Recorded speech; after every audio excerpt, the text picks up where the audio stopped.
बिस्मिल्लाहिर्रहमानिर्रहीम। आज के लेक्चर में हम बात करेंगे ग्लाइकोलिसिस की। ग्लाइकोलिसिस हम कहते हैं ब्रेक डाउन ऑफ ग्लूकोज को। दो अल्फाज से मिलकर बना हुआ है, ग्लाइको या ग्लूको ग्लूकोज के लिए होता है और लाइसिस ब्रेक डाउन को कहते हैं। तो glycolysis is the break down of glucose in cell. अब ये काम ऑक्सीजन की मौजूदगी में भी हो सकता है और ऑक्सीजन की गैर मौजूदगी में भी हो सकता है, यानी कि इस काम के लिए ऑक्सीजन ज़रूरी नहीं है। और इसके नतीजे में अल्टीमेटली पायरुविक एसिड बनता है, यानी कि जब ग्लूकोज टूटता है, एक 6 कार्बन वाला कंपाउंड टूटता है तो 3 कार्बन वाले 2 पायरुविक एसिड बनते हैं। इसमें सीरीज ऑफ स्टेप्स इन्वॉल्व है। बेसिकली जब ग्लूकोज सेल के अंदर एंटर होता है, अगर सेल की मर्जी है उसको यूटिलाइज करने की, तो वो चंद स्टेप्स के अंदर उससे ग्लूकोज को तोड़कर पायरुविक एसिड बना लेता है और उससे एनर्जी एक्सट्रैक्ट कर लेता है। थोड़ी सी एनर्जी इस्तेमाल होती है। हर स्टेप पे स्पेसिफिक एंजाइम्स हैं जो साइटोप्लाज्म साइटोसोल के अंदर मौजूद होते हैं, यानी कि वो लिक्विड पार्ट साइटोप्लाज्म का सॉल्युबल पार्ट जो है वहां पर मौजूद होंगे और वो कन्वर्ट करेंगे ग्लूकोज को पायरुविक एसिड में। इस दौरान में शुरू करने के लिए रिएक्शन को, जैसे आग लगाने के लिए आपको पहले माचिस चाहिए होती है, वैसे ही इस दौरान में एटीपी और एनएडी चाहिए होते हैं रिएक्शन को चलाने के लिए। और मेनली आप कह सकते हैं कि 2 मेजर स्टेप्स हैं जिनके दौरान ये प्रोसेस होता है। एक को हम कहते हैं प्रिपरेटरी फेज। प्रिपरेटरी फेज में ग्लूकोज को तैयार किया जाता है एनर्जी प्रोडक्शन के लिए, और उसके अंदर फिर सबसे पहला स्टेप आता है फॉस्फोराइलेशन है ग्लूकोज की। जैसे ही ग्लूकोज सेल के अंदर आता है तो उसको फौरी तौर पर हथकड़ी लगा दी जाती है ताकि वो बाहर ना निकल सके। इस हथकड़ी को हम कहते हैं फॉस्फेट ग्रुप। यहाँ पे आप देख सकते हैं 6 कार्बन यहाँ पर आपको नजर आ रहे हैं ग्लूकोज के लिए। तो जैसे ही वो सेल के अंदर एंटर होता है तो एक एटीपी फौरन उसके ऊपर अटैक करता है, खुद वो एडीपी में कन्वर्ट हो जाता है, डाइफॉस्फेट में, और उसमें से एक जो फॉस्फेट उतरता है वो फॉस्फेट यहाँ पर ग्लूकोज के ऊपर लगा दिया जाता है, जिसको हम कहते हैं अब ये ग्लूकोज 6 फॉस्फेट है, यानी छठे कार्बन के ऊपर फॉस्फेट जुड़ा हुआ है तो इसलिए ग्लूकोज 6 फॉस्फेट कहलाएगा। फिर इस ग्लूकोज 6 फॉस्फेट की आइसोमराइजेशन होती है। आइसोमर्स आप जानते हैं ऐसे मॉलिक्यूल्स जिनका स्ट्रक्चर डिफरेंट हो लेकिन ओवरऑल एटम्स की तादाद सेम हो। तो ग्लूकोज को एक्चुअली कन्वर्ट किया जाता है फ्रुक्टोज में। तो ग्लूकोज 6 फॉस्फेट रीअरेंज होकर फ्रुक्टोज 6 फॉस्फेट बन जाता है। कोई मेजर काम नहीं है, रिवर्सिबल रिएक्शन है, दोनों तरफ को चल सकता है। ग्लूकोज और फ्रुक्टोज का बस थोड़ा सा फर्क है। फॉस्फोराइलेशन होती है, उसके बाद सेकंड फॉस्फोराइलेशन होती है कि एक और एटीपी इस्तेमाल किया जाता है। अब एक एटीपी पीछे इस्तेमाल हो गया, एक एटीपी और आप उसके ऊपर खर्च कर रहे हैं, तो एक और एटीपी लगाया जाता है और उस एटीपी इस्तेमाल होता है और उसमें से फॉस्फेट उतरता है और वो फ्रुक्टोज के फर्स्ट कार्बन के ऊपर अटैच हो जाता है। तो इसके नतीजे में फ्रुक्टोज 1,6 बिस फॉस्फेट बनता है, यानी कि फ्रुक्टोज 1 के ऊपर भी फॉस्फेट है, फ्रुक्टोज 6 के कार्बन नंबर 6 के ऊपर भी फॉस्फेट है। तो इसको हम कहेंगे 1,6, वो पहले और छठे कार्बन को सिग्निफाई कर रहा है। बिस फॉस्फेट का मतलब है कि ये फॉस्फेट 2 अलग अलग कार्बन के ऊपर लगा हुआ है। एक ही कार्बन के ऊपर भी तो 2 फॉस्फेट लग सकते थे, लेकिन यहाँ पर एक कार्बन के ऊपर 2 फॉस्फेट नहीं है। अगर एक कार्बन के ऊपर 2 चीजें लगी हुई हो तो हम उसे बाई कहते हैं। तो बिस का मतलब है कि वो अलग अलग फॉस्फेट्स के ऊपर लगे हुए हैं।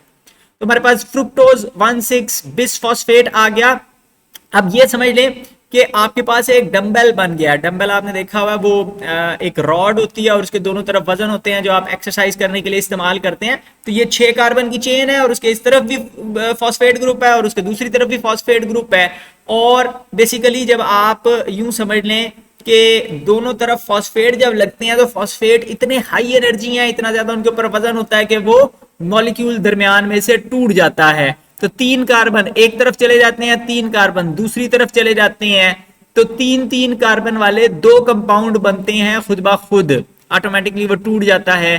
तो एक कंपाउंड को हम कहते हैं ग्लिसरल्डिहाइड 3 फॉस्फेट या 3 फॉस्फोग्लिसरल्डिहाइड। तो ये आपने, अगर आपको याद हो, चैप्टर नंबर 2 में हमने बात की थी कि 3 कार्बन वाली ट्राइयोसिस जहां पर हमने पढ़ी थी, तो वहां पे हमने 2 इंपॉर्टेंट ट्राइयोसिस पढ़ी थी। एक ग्लिसरल्डिहाइड 3 फॉस्फेट थी और डाइहाइड्रोक्सी एसीटोन फॉस्फेट थी, और ये दोनों भी आपस में आइसोमर हैं, ये एक दूसरे में कन्वर्ट हो सकते हैं। तो ये डाइहाइड्रोक्सी एसीटोन फॉस्फेट को फिर अल्टीमेटली कन्वर्ट कर दिया जाता है ग्लिसरल्डिहाइड 3 फॉस्फेट में। तो आपके पास G3P ग्लिसरल्डिहाइड 3 फॉस्फेट के 2 मॉलिक्यूल आ जाते हैं। तो एक 6 कार्बन कंपाउंड से आपने 3-3 कार्बन वाले 2 कंपाउंड लगाए हैं और अभी तक आपको मिला कुछ नहीं है उससे, आपको उससे कोई एनर्जी मिली नहीं है जिससे आप अपना रिएक्शन चला लें या आप एटीपी बना लें, बल्कि उल्टे आपके 2 एटीपी उसके ऊपर खर्च हो चुकी हैं जो यहाँ पर फॉस्फेट ग्रुप्स की फॉर्म में मौजूद हैं और इनके अंदर अभी एनर्जी पड़ी हुई है। अब इसके बाद दूसरा स्टेप आता है ऑक्सीडेटिव पे ऑफ फेस। ऑक्सीडेटिव का मतलब है कि इसमें ऑक्सीडेशन हो रही है। पे ऑफ का मतलब है कि अब आपको मुनाफा मिलने वाला है, जो आपने इन्वेस्टमेंट की थी, जो 2 आपने फॉस्फेट ग्रुप उसके ऊपर जोड़े थे, एटीपी इस्तेमाल किए थे, अब उसका बदला आपको मिलने लगा है, तो इसको हम ऑक्सीडेटिव पे ऑफ फेज कहते हैं। ये दूसरा मेजर स्टेज है ग्लाइकोलिसिस का। अब इस दौरान में फिर सबसे पहले ऑक्सीडेशन होती है ग्लिसरॉल्डिहाइड 3 फॉस्फेट की, जो आपके पास 3 कार्बन वाला कंपाउंड था, तो इसके ऊपर NAD इसके पास आता है और इसमें से हाइड्रोजन निकाल के ले जाता है।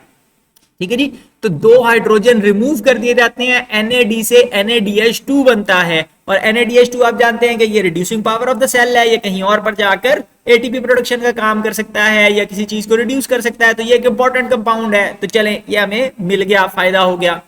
अब इस दौरान में ये है oxidation reduction reaction, redox reaction इसको हम कहते हैं, कि एक चीज ऑक्सीडाइज हो रही है, दूसरी चीज रिड्यूस हो रही है, यानी कि यहां पर कहीं पे भी ऑक्सीजन नहीं आ रही, लेकिन क्या हो रहा है कि NAD के ऊपर हाइड्रोजन लग रहे हैं और ग्लिसरॉल्डिहाइड 3 फॉस्फेट के ऊपर से हाइड्रोजन उतर रहे हैं। तो जब हाइड्रोजन उतर रहे हैं तो हाइड्रोजन की रिमूवल को भी हम ऑक्सीडेशन कहते हैं। तो NAD की रिडक्शन हो रही है और ग्लिसरॉल्डिहाइड 3 फॉस्फेट की ऑक्सीडेशन हो रही है।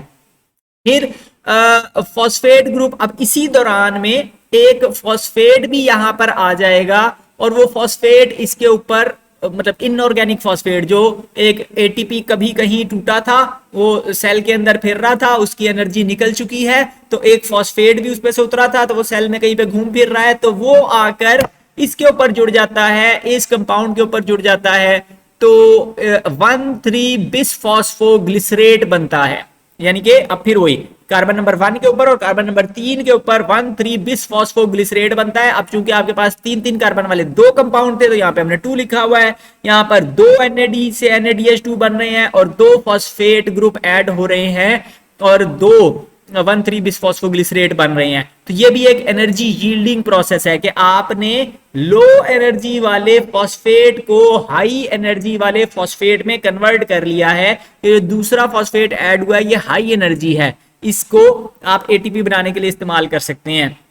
तो अब इसमें फिर वो एटीपी से ADP से ATP, ये जो हाई एनर्जी कार्बन नंबर 1 के ऊपर लगा हुआ था, तो वो फॉस्फेट उतरता है और वो किसी ADP को दे दिया जाता है, तो नतीजे में आपके पास ATP बन जाते हैं। ADP कन्वर्ट हो गए ATP में 1,3 बिसफॉस्फोग्लिसरेट से आए और अब 1,3 से वापस 3 फॉस्फोग्लिसरेट बन जाता है।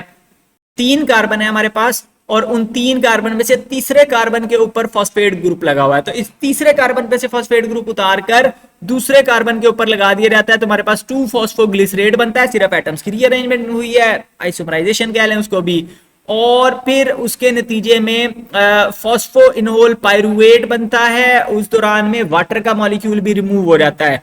तो यहाँ पर बेसिकली 2 स्टेप्स हैं, तो वो 2 स्टेप्स इकट्ठे दिखाए हुए हैं तस्वीर में। तो फॉस्फोइनोल पाइरुवेट बनता है, वाटर का मॉलिक्यूल रिमूव हो जाता है और फिर फॉस्फोइनोल पाइरुवेट से फिर पाइरुवेट बनाया जाता है कि वो फॉस्फेट जो एक आखिरी लगा रह गया था वो भी आप उतार लेते हैं, तो दोबारा से ADP को इस्तेमाल कर कर ATP बना रहे हैं। तो आपके पास 4 ATP बन रहे हैं यहाँ पर, और 2 ATP याद करें तो आपने शुरू में लगाए थे। तो फॉस्फेट ग्रुप जो यहाँ पर एक्स्ट्रा लगा हुआ है वो 3 नंबर कार्बन पे से उतारना मुश्किल काम था, 2 नंबर कार्बन पे से उतारना आसान है। इसी दौरान में उसमें से वाटर भी निकल गया है, तो मॉलिक्यूल की अरेंजमेंट थोड़ी सी डिफरेंट हो गई है, अब उसमें से फॉस्फेट उतारा जा सकता है।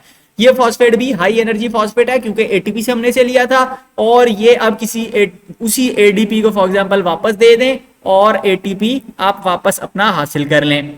तो इस दौरान में आपने 2 ATP इस्तेमाल किए और 4 ATP और 2 NADH2 बनाए हैं, तो आपके पास काफी ज्यादा मिकदार में ठीक है, एक मतलब आपको एक्स्ट्रा कुछ एनर्जी मिल गई है, जितनी आपने खर्च की थी उससे ज्यादा मिल गई है, और आपके पास एंड प्रोडक्ट में यहाँ पायरुवेट बना है, जिसको सेल ने बाज दफा सेल उसको वैसे ठिकाने लगा देता है, उसको अल्कोहल में कन्वर्ट कर देता है, उसको लैक्टिक एसिड में कन्वर्ट कर सकता है, पीछे हम पढ़ चुके हैं, या फिर उस पायरुवेट को माइटोकॉन्ड्रिया में भेज दिया जाता है एनर्जी प्रोडक्शन के लिए।